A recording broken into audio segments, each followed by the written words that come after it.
अस्सलाम वालेकुम। अच्छा स्टूडेंट्स, आपको डायफ्रैक्शन का तो पता चल ही गया कि लाइट के अंदर जो डायफ्रैक्शन है वो क्या होती है। वो होती है bending of light rays due to obstacle. किसी भी ऑब्स्टैकल की वजह से जो लाइट की रेज बेंड कर जाती हैं, इस फिनोमेना को कहते हैं डायफ्रैक्शन। तो इसके बाद एक बड़ी अचीवमेंट W.H. ब्रैग और W.L. ब्रैग ने 1914 में की। उन्होंने क्या किया, उसी डायफ्रैक्शन के फिनोमेना को एक्स रेज के ऊपर इम्प्लीमेंट करते हुए क्रिस्टल के साथ ये डायफ्रैक्शन की। यानी कि उन्होंने जो एक्स रेज को यूज़ किया और क्रिस्टल्स के ऊपर इसकी डायफ्रैक्शन की। टॉपिक के एंड में आपको मैं बताऊंगा कि उनकी इस अचीवमेंट का क्या फ़ायदा हुआ, जो कि शॉर्ट क्वेश्चन भी आपको आ सकता है कि यूजेस इसके आ सकते हैं, एप्लीकेशंस आ सकती है इस diffraction of X rays by crystal की। वो मैं टॉपिक के एंड पे आपको बताऊंगा।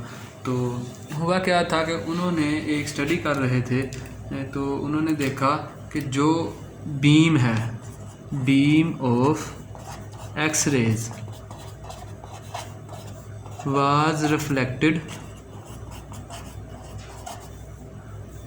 was reflected by crystals like mirror।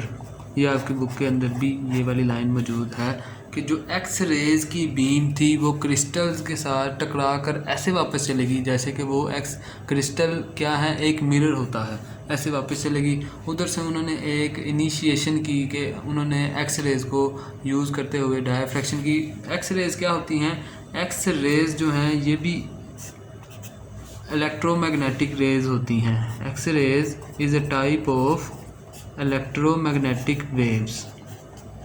Electromagnetic waves जो एक्स रेज होती हैं ये इलेक्ट्रोमैग्नेटिक वेव्स की टाइप्स होती हैं, और इसकी जो वेवलेंथ है वो होती है तकरीबन, इसकी वेवलेंथ जो है वो होती है 10⁻³ मीटर। इसकी वेवलेंथ क्या है, बहुत कम होती है, 10⁻³ मीटर। तो अब हम देखते हैं कि इस एक्स रेज को क्रिस्टल के ऊपर कैसे डायफ्रैक्शन इसकी की गई। तो सबसे पहले हम क्या करते हैं, आपकी बुक के अंदर जैसा कि दो रेज को कंसीडर किया गया है। लेट्स सपोज एक रे आई, ये एक रे इधर से चली, ऐसे आई और ये इधर आके टकराई। ये एक क्रिस्टल है। इससे पहले मैं आपको बताऊं कि ये क्रिस्टल है। एक क्रिस्टल क्या होता है उसका मैं आपको बताता हूं कि क्रिस्टल क्या होता है। कि जिस तरह ये हमारे पास ये एक मटेरियल है और इसको हम लेट्स सपोज एक क्रिस्टल कह लेते हैं। तो ये जो गत्ता है इसकी अपनी एक थिकनेस है, और इस गत्ते के अंदर यानी कि मुख्तलिफ तहें होती हैं। ठीक हो गया, इस गत्ते के अंदर मुख्तलिफ तहें होती हैं। तो उसी तरह ये हमारे पास एक क्रिस्टल है, इसकी ये मुख्तलिफ तहें हैं। ये इसकी ये पहली तह है, उसके बाद थोड़ा सा दरमियान में डिस्टेंस आया, उसके बाद दूसरी तह आ गई, फिर डिस्टेंस आया, फिर तीसरी तह आ गई। तो इस तरह ये क्या है, लेयर्स बिछी हुई हैं। जो लेयर्स के बाद एम्प्टी स्पेस आई, फिर लेयर आई, फिर एम्प्टी स्पेस आई, उसके बाद फिर लेयर आई, और इस एम्प्टी स्पेस के बाद ये फिर क्या आ गई, लेयर आ गई। इसको हम कह लेते हैं क्रिस्टल। तो एक लाइट की रे आई, वो क्या की, इस क्रिस्टल की पहली लेयर के साथ टकराई और टकरा कर वापस चली गई।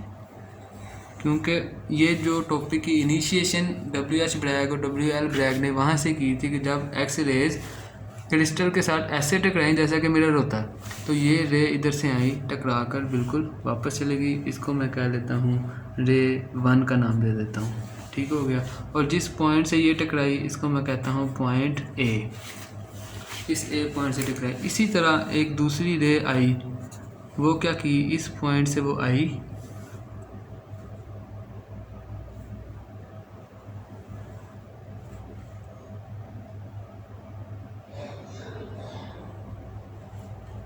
इस पॉइंट से आके वो इस लेयर से टकराई और टकरा कर वो भी वापस चली गई। क्लियर। अब देखें, अगर आप गौर करें, और जिस पॉइंट के साथ वो टकराई उसको हम कह लेते हैं पॉइंट, इस पॉइंट को हम कह लेते हैं पॉइंट बी, और जिस पॉइंट से ये टकराई उसको हम कह लेते हैं पॉइंट सी। इसी तरह इस पॉइंट को हम कह लेते हैं पॉइंट बी। क्लियर हो गया।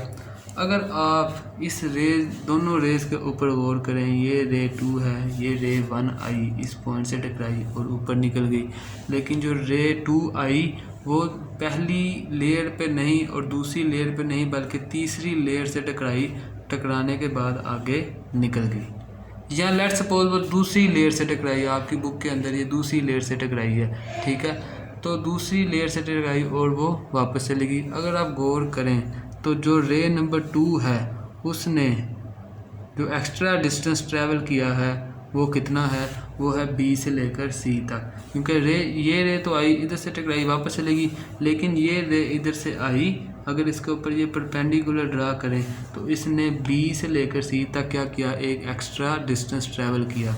फिर टकराने के बाद जब ये अगेन ऊपर गई, फिर ये दूसरे वाला बी सी इसने क्या किया, एक एक्स्ट्रा डिस्टेंस ट्रैवल किया, यानी कि इसने 2 दफ़ा बी सी को एक्स्ट्रा डिस्टेंस ट्रैवल किया और ऊपर चलेगी। तो इसी पाथ डिफरेंस की वजह से जो कि इसने यहाँ से लेकर यहाँ तक एक एक्स्ट्रा डिस्टेंस ट्रैवल किया, फिर रिफ्लेक्ट करने के बाद यहाँ से लेकर यहाँ तक एक एक्स्ट्रा डिस्टेंस ट्रैवल किया, तो इसने क्या किया, इस एक्स्ट्रा डिस्टेंस की वजह से इसमें आ गया एक पाथ डिफरेंस।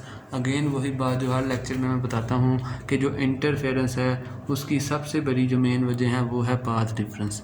क्लियर हो गया। तो इसमें रे 1 और रे 2 का आपस में क्या आ गया, पाथ डिफरेंस आ गया। क्यों आया, इसने बी से सी तक ये एक्स्ट्रा डिस्टेंस ट्रैवल किया, उसके बाद रिफ्लेक्ट करके सी से बी तक ये एक्स्ट्रा डिस्टेंस ट्रैवल किया, बजाय इसके कि जो रे 1 आ रही थी उससे, तो दोनों में आ गया पाथ डिफरेंस। इसकी वजह से क्या होगी, इंटरफेरेंस होगी। अब हम इनके पाथ डिफरेंस, जिसे हम हर लेक्चर में पाथ डिफरेंस कैलकुलेट करते हैं, इनके पाथ डिफरेंस भी कैलकुलेट कर लेते हैं। तो इसका मैं एक 2 ट्राइंगल्स में डिवाइड कर लेता हूँ। अगर आप गौर करें, अगेन अगर आप देखें तो यहाँ ये एक क्या है, ट्राइंगल है, इसको मैं इधर ड्रा कर लेता हूँ। ये पॉइंट ए हो गया ये वाला, और ए से बी तक ये साइड इसकी आ गई ए से बी तक की ये वाली, और ए से सी तक वाली ये साइड इस तरह से सीधी आ गई। क्लियर। और बी से सी तक की साइड इधर से ये आ गई, बी से सी तक। अगर ये देखें, ये वाली ट्राइंगल मैंने क्या की, इधर ड्रा कर दी। क्लियर हो गया। और इधर ये वाला एंगल जो था, ये था एंगल थीटा। इधर ये वाला एंगल क्या है, एंगल थीटा। क्लियर। तो यही एंगल क्या करता हूँ मैं, इधर ड्रा कर लेता हूँ, एंगल थीटा। ठीक हो गया। अभी मैंने आपको बताया था रे 2 ने रे 1 के मुकाबले में कितना डिस्टेंस एक्स्ट्रा ट्रैवल किया है, वो है बी से लेकर सी तक। तो हमारा पाथ डिफरेंस क्या है इसमें, बी सी। तो इसके ऊपर हम क्या करते हैं, इम्प्लीमेंट कर देते हैं साइन थीटा। फाइंड करने के लिए इसका पाथ डिफरेंस क्या है, तो साइन थीटा किसके इक्वल होता है, परपेंडिकुलर ओवर हाइपोटेनस। क्लियर हो गया। तो परपेंडिकुलर इसमें क्या है, थीटा के सामने वाला एंगल क्या होता है, परपेंडिकुलर।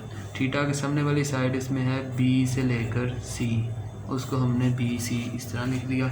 और हाइपोटेनस इसमें क्या है, ये है एंगल थीटा, इसकी जो एडजेसेंट साइड होती है वो होती है हाइपोटेनस। ये वाली साइड तो इसके साथ 90 का एंगल बना रही है, तो ये साइड इसका हाइपोटेनस नहीं है, बल्कि ये वाली साइड क्या है, इसका हाइपोटेनस है। थीटा के सामने वाली साइड आ गई परपेंडिकुलर, ये हमने लिख लिया। ये इसका बेस है, तो ये इसकी आ गई हाइपोटेनस। तो हमने हाइपोटेनस इधर से क्या आ गई, ए सी। ठीक हो गया, ए सी। तो साइन थीटा इधर से किसके इक्वल आ गया, बी सी। अब हमारा है पाथ डिफरेंस। दूसरी चीज़ एक जहन में रखें, अगर मैं कहूँ ए से लेकर सी तक का जो डिस्टेंस है, हम इसको कह लेते हैं डी। ए से लेकर सी तक का डिस्टेंस क्या है, डी। तो इधर हम पुट कर लेते हैं बी सी डिवाइडेड बाय ए से लेकर सी तक का डिस्टेंस क्या है, डी। जिस तरह हम डबल स्लिट एक्सपेरिमेंट किया, स्लिट ए से स्लिट बी तक का जो डिस्टेंस था वो था D. Diffraction due to narrow slit किया, उसमें जो स्लिट्स 1 से लेकर स्लिट 9 तक का डिस्टेंस था वो था डी। इसी तरह ये पहली लेयर से लेकर दूसरी लेयर तक का डिस्टेंस जो है वो है डी, तो उसको हमने लिख दिया इधर डी। क्लियर हो गया। तो इधर से साइन थीटा किसके इक्वल आ जाएगा, sine theta will be is equal to B C divided by D. तो इधर से जो डी का फार्मूला है वो हमारे पास आ जाएगा D is equal to, sorry हमने पाथ डिफरेंस फाइंड करना है। पाथ डिफरेंस हमारा क्या है, बी सी, क्योंकि ये एक्स्ट्रा डिस्टेंस ट्रैवल हुआ था, तो B C is equal to D sine of theta. इसको हम कह लेते हैं, हमारे पास आ गई इक्वेशन नंबर 1। हमने पाथ डिफरेंस एक साइड का फाइंड कर लिया, लेकिन हमारी रे जो है इधर से बी सी डिस्टेंस ये एक्स्ट्रा ट्रैवल किया है, इधर टकराने के बाद इसने अगेन ये वाला बी सी एक्स्ट्रा ट्रैवल किया है। अब इस बी सी को फाइंड कर लेते हैं, वो हम ये वाली ट्राइंगल ड्रा कर लेते हैं। अगेन क्या करते हैं, ये है हमारे पास पॉइंट, ये वाला पॉइंट क्या है, पॉइंट ए, इसको इधर लिख लेते हैं पॉइंट ए, और इस पॉइंट सी को ड्रा कर लेते हैं। एक स्ट्रेट लाइन इधर से आई, इस पॉइंट सी को ड्रा कर लिया, ए से लेकर बी तक, ए से लेकर बी तक ये आ गया, बी से लेकर सी तक ये वाला पॉइंट आ गया बी सी। तो इसमें अगर देखें जो एंगल थीटा है वो क्या है, ये वाला, तो इस एंगल थीटा को इधर लिख लेते हैं, ये आ गया एंगल थीटा। तो ए से सी तक का डिस्टेंस क्या है, ए से सी तक का डिस्टेंस है डी, ठीक हो गया। इधर भी ए से सी तक का डिस्टेंस क्या था, सी डी था। तो इसके ऊपर साइन थीटा अप्लाई करते हैं, sine theta is equal to perpendicular over hypotenuse is equal to, इधर परपेंडिकुलर क्या है, थीटा के सामने वाली साइड हमेशा क्या होती है, परपेंडिकुलर, और एडजेसेंट साइड क्या होती है, क्योंकि इसमें जो ए बी और बी सी के दरमियान जो एंगल है वो है 90 डिग्री का, तो इसकी एडजेसेंट साइड ये वाली है हाइपोटेनस, ये है ए से सी तक। तो साइन थीटा किसके इक्वल आ जाएगा, B C divided by D. तो sine theta is equal to B C divided by D, और इधर से बी सी किसके इक्वल आ जाएगा, B C is equal to D sine of theta. इसको इक्वेशन नंबर 2 कह लेते हैं। अब देखें एक साइड का जो पाथ डिफरेंस एक्स्ट्रा ट्रैवल किया था रे नंबर 2 ने, वो आया B C is equal to D sine theta. दूसरी साइड का जो एक्स्ट्रा ट्रैवल किया था वो भी हमारे पास आ गया B C is equal to D sine theta. तो रे 2 ने रे 1 से जो टोटल एक्स्ट्रा डिस्टेंस ट्रैवल किया वो है 2 दफ़ा बी सी। तो इसलिए हम क्या करेंगे, इन दोनों रेज को आपस में क्या कर देंगे, ऐड अप कर देंगे। तो या तो जो अफेक्टिव पाथ डिफरेंस आएगा वो हमारे पास क्या आएगा, effective path difference is equal to ray number equation number 2 और इक्वेशन नंबर 1 को ऐड अप कर देंगे। ये हमारे पास आ जाएगा D sine theta plus D sine theta. तो पाथ डिफरेंस हमारे पास आ गया total is equal to 2d sine of theta. तो हमारे पास पाथ डिफरेंस जो आ गया क्रिस्टल्स के लिए वो आ गया 2d साइन थीटा। तो अगर कंस्ट्रक्टिव इंटरफेरेंस हो तो कंस्ट्रक्टिव इंटरफेरेंस के लिए हमारे पास पाथ डिफरेंस होता है लैम्डा का। फॉर कंस्ट्रक्टिव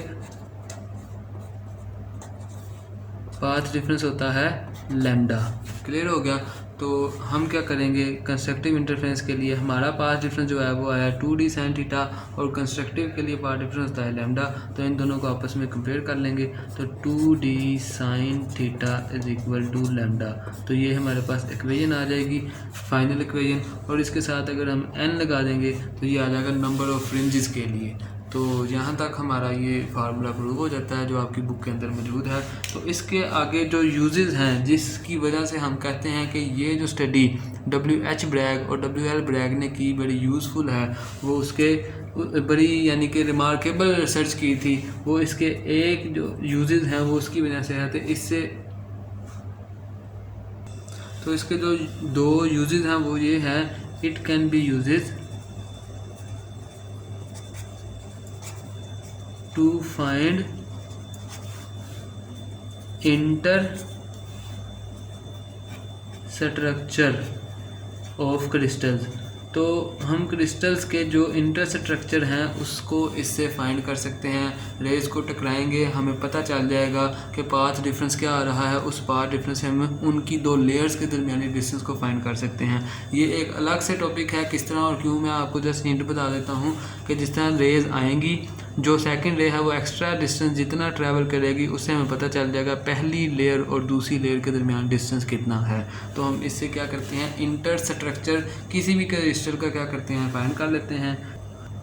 इसका दूसरा यूज़ ये है कि ये स्ट्रक्चर ऑफ